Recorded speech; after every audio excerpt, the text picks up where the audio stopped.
time to shift gears and focus on the back of the jet. First things first, I'll need to get a ton of measurements before I can even start. See, in case you didn't notice, after installing the front end, there's literally no room for anything else up there, which means all of our mechanical goodies will have to be in the back. That being said, here's a short version of the plan.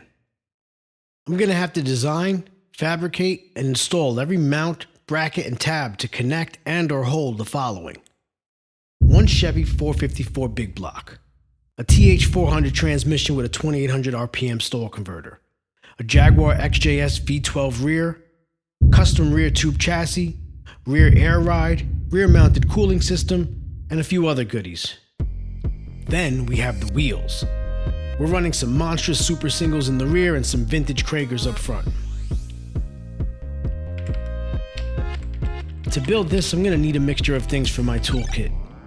I have a rough idea of what the height of the engine and tranny and diff need to be, so I can loosely mock things up and start getting dimensions. To tie all this together, I'll need a frame. The idea is to mount one to the back of the plane and build off of it. I'm going to go with a 2" by 4" by 3/16 thick mild steel tube. By the way, this is Dre. You'll see him pop up in clips every now and then. He's kind of the right hand on this project, and although you may not see him, he's going to be involved with pretty much every step on this one, so keep an eye out. Alright, let's get some shapes happening. First, we get the basic outline of the frame. Then I weld up some temporary legs on it so it can serve as its own table/fixture. Once we get that in place, I'll drop the motor in the approximate location and start designing some motor mounts.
After bolting up the tranny, I make a crossbar and a transmission mount.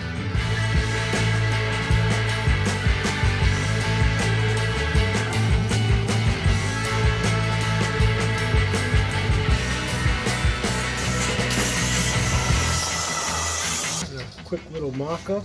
Alright, that looks cool. You can access the bolts. Alright, let's set those angles. Let's take one more measurement and weld it in.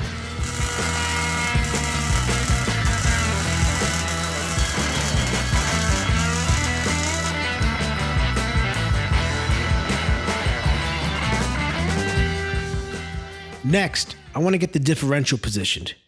These large wheels and the length needed for the travel of the air ride will kind of dictate where it has to go height-wise. Now, for most applications, this would probably be a little bit inconvenient, but in this case, I think I'll be fine.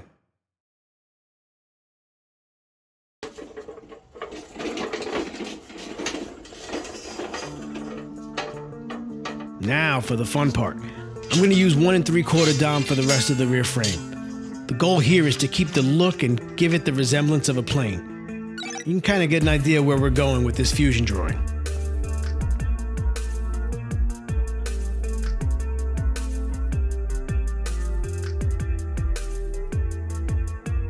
Got it? All right, let's get to building.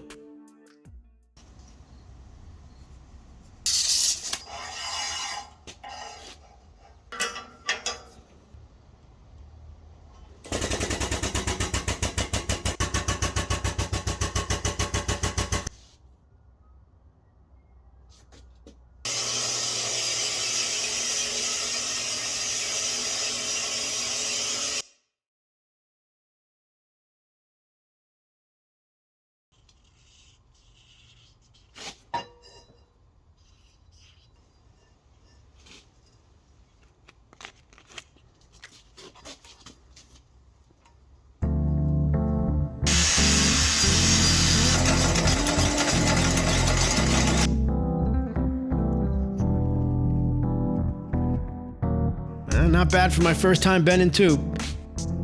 Everything lined up great. It's all tacked in place for now.